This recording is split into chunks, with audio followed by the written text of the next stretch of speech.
일본인들이 극도로 우려하던 일이 결국 터지고야 말았습니다. 지난 14일 세계 최대의 반도체 위탁 생산업체인 대만 TSMC가 최근 미국에 이어 일본에 한화 8조 4천억 원 규모의 반도체 생산 공장을 짓겠다고 발표했었는데요. 대만 중앙통신사에 따르면 TSMC는 2022년 일본 내 공장 건설을 시작해 2024년부터는 양산에 들어가기로 예정되어 있습니다.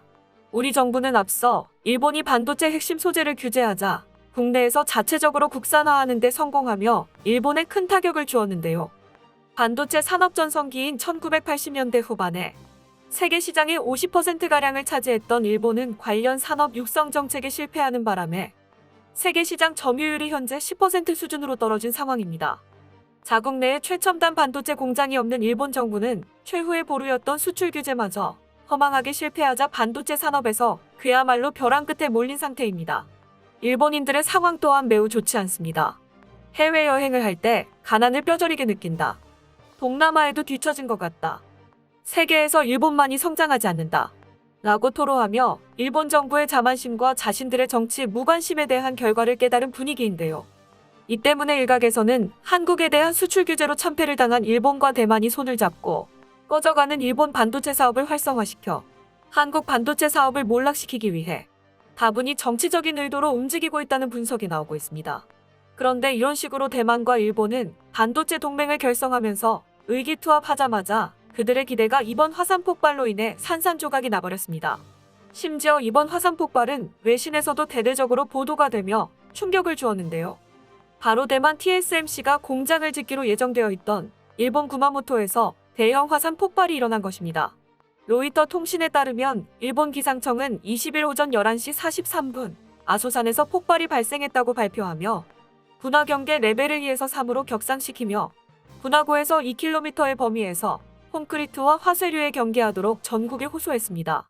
화쇄류란 화산의 폭발로 인해 화산가스, 화산재, 연기, 암석 등이 뒤섞인 구름이 고속으로 분출되는 현상을 말하며 최대 속도 시속 700km, 온도는 섭씨 1000도에 이르는데 이번에는 아주 거대한 규모의 화쇄류가 분출된 것입니다.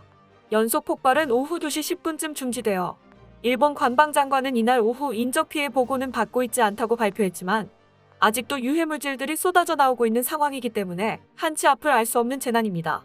분출 당시 아소산에는 적지 않은 수의 등산객들도 있었습니다. 이번 폭발의 화쇄류는 화구로부터 1km 이상 솟구쳐 올라갔습니다. 니테레의 보도에 의하면 바람에 휩쓸려 분화구에서 남동 방향으로 화산재가 흘러 구마모토현 아소시 등 여러 시가지와 마을에서 다량의 화산재가 내리고 있습니다. 소량의 화산재는 미야자키현 휴가시까지 도달할 것으로 예상되고 있어 일본 기상청은 주변 도시에 마스크와 고글 수건 등으로 코와 입 등을 덮고 최대한 화산재와 접촉하지 않도록 긴급 메시지를 보낸 상황입니다. 현재 이 아소산의 화산 폭발은 트위터 랭킹 1위에 오르며 일본 전역을 공포에 몰아넣고 있습니다. 아소산은 2016년 10월에는 1만 1000m의 연기가 올라올 정도의 폭발이 일어났으며 꾸준히 여러 번 분화를 한 적이 있지만 이번 분화 경계 레벨 격상은 정말 심각한 사안인데요. 일본 네티즌들 사이에서는 최근 지진도 많고 일본 침몰이라는 드라마까지 나왔다. 불안해 죽겠다는 반응이 압도적입니다. 일본 산업기술종합연구소의 화산 전문가는 이 정도 규모는 이미 일상이 되었다. 지금은 진정되었지만 앞으로 장기 화산 활동이 예상된다. 대비해야 한다며 경각심을 더욱 부추겼습니다. 일본 언론 전체가 이렇게 대대적으로 화산 폭발을 홍보하는 이유는 일본인들 특유의 안전불감증 때문이기도 합니다. 일본은 다들 알고 있다시피 자연재해의 나라라고 해도 손색이 없을 정도로 화산 폭발, 지진, 폭우, 폭염 등 자연재해가 종합 세트로 일어나는 것으로 유명합니다. 10월 20일 당일에 구마모토현에서 이번 화산 폭발이 일어남과 동시에 일본 북부에서는 폭풍경보의 뇌우와 호네이도 우박 등 악천후가 이어졌다는 보도도 나올 정도입니다. 홋카이도에서는 아직 10월임에도 불구하고 새벽부터 눈이 내리는 등 올해 들어 이상기후 현상이 끊이지 않는데요. 일본인들은 전 세계에서 보면 정말 이상한 현상들에 이미 익숙해져 지난 폭우 때도 한국이 폭우에 대비한다는 뉴스에 일본은 훨씬 비가 많이 오는데 한국은 겨우 저 정도 비로 유난 떤다라며 희한한 자부심을 느낄 정도입니다. 이번 화산 폭발 중에도 마을 주민들의 안전불감증 때문에 황당한 일들이 일어나고 있습니다. 한 인터뷰에서 화산이 폭발한 지역 주민은 이렇게 말했는데요. 폭발했을 때 소리는 들리지 않았지만 묵묵히 구름이 커진 것이 보였다. 연기는 흰색이었다. 점차 검게 되었다. 분화에서 2시간 정도 경과 풍향의 영향인지 유황의 냄새가 물씬 풍기고 산 전체가 까맣게 됐다. 지인으로부터 빨리 피난하는 것이 좋다고 많은 연락을 받았지만 주민들이 매우 침착하다는 것에 놀랐다. 그들은 화산이 터져 나오고 경보음이 울려도 태연자약하게 그 자리에서 움직이지 않았던 건데요. 그만큼 자연재해에 익숙해져 버린 일본인들의 안전불감증은 조만간 터진다는 초대형 화산 폭발을 앞두고 큰 문제가 될 것으로 일본 정부는 보고 있습니다. 한편 일본은 최근 국제사회에서 한국이 일본보다 앞장서 나가는 것에 대해 대단히 경계하고 있습니다. 이미 다 끝났다고 생각한 강제징용 문제는 최근 상황이 반전되며 전범기업 미쓰비시가 무작정 버티다 한국 대법원에서 압류 판정을 받은 사실이 알려지자 한국이 수출 규제에 대한 보복도 언젠간 하게 될 것이라는 두려움에 빠져 있습니다. 이로 인해 전 세계적으로 인정받는 대만의 대기업과 어떻게든 깊은 협력 관계를 갖는 모습을 세계에 보여주기 위해 자국 기업들의 반발에도 불구하고 거액을 주고 대만의 반도체 공장을 구마모토에 짓기로 약속한 상황인데요. 하지만 이렇게까지 하더라도 일본이 반도체로 과거의 영광을 되찾을 가능성은 없을 것이라고 많은 전문가들은 분석하고 있습니다. 우선 이번 화산 폭발이 일어난 구마모토는 대만이 소니와 손잡고 공장을 지을 예정인 지역으로 예전부터 지진과 화산 다발 지역으로 알려져 있습니다. 구마모토는 2016년 대지진 이후 강도 5가 넘는 지진이 수차례 발생한 위험 지역입니다. 또한 최근 동일본 대지진 이후 가장 강력한 나메트로프 지진, 수도지카 지진 등이 일본을 곧 덮칠 것이라는 지진 전문가들의 발언이 쏟아져 나오고 있어 구마모토뿐 아니라 일본 열도가 현재 해외 반도체 라인이 들어가기에 부적절하다는 지적이 곳곳에서 나오고 있습니다. 2016년 마이크론, 도시바, 소니 등은 구마모토현에서 발생한 지진 피해로 인해 공장이 한 달 이상 멈춰서는 바람에 업계 판도에 타격을 받은 전례가 있습니다.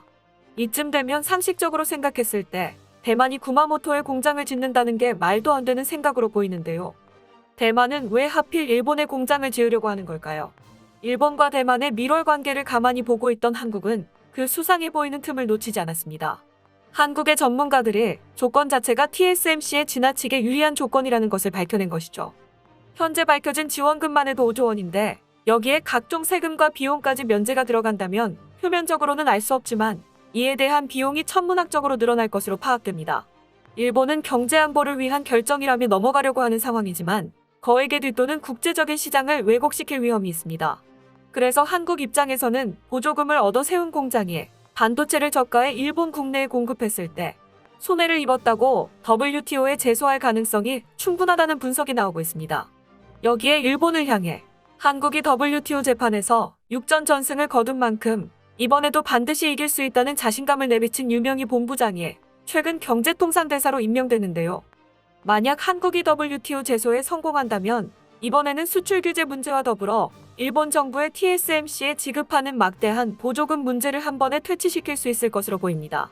그러자 일본 니케이 신문은 제소하는 국가의 산업에 생긴 손해와 보조금의 인과관계를 입증하는 것은 간단하지 않다며 일본 정부의 보조금이 문제가 될 가능성이 적다고 내다봤지만 현재 한국에게 일본이 WTO에 제소당한다면 승부는 불보듯 뻔한 상황입니다. 심지어 최근 한국 측에서 꺼낸 카드로 인해 삼성전자가 전 세계 반도체 경쟁사의 허를 찔렀다는 말까지 나오는 상황에서 일본은 대만 공장을 들여와도 한국과 경쟁조차 안 될 확률이 큽니다. 최근 삼성전자의 미세공정 반도체 양산 계획이 공개되면서 시장 판도가 완전히 달라질 것이라는 전망이 나온 겁니다.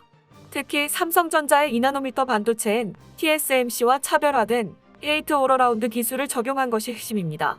게이트 오러라운드 기술이란 전력 효율을 획기적으로 높일 수 있는 차세대 트랜지스터 제조 기술인데요. 전문가들은 삼성이 기술 개발을 차질 없이 진행한다면 아직 구체적인 2나노미터 반도체 양산 계획을 내놓지 못한 TSMC를 제치고 미세공정 제품을 기다리는 구글, 퀄컴, 애플 등 글로벌 고객사를 선점할 수 있을 것으로 전망하고 있습니다. 일본이 현재 대만과 손을 잡는다고 하더라도 그 막대한 지원금 손해를 메꿀 수 있을 만큼의 이득은 보기 힘들다는 것이 현실입니다.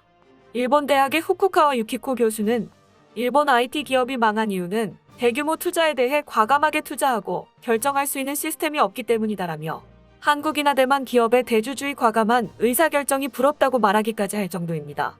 하지만 이미 일본 정부는 국민의 목소리를 원천 차단하고 오직 국제사회에서 그들의 명예를 회복하겠다는 꿈만 꾸는 상황입니다.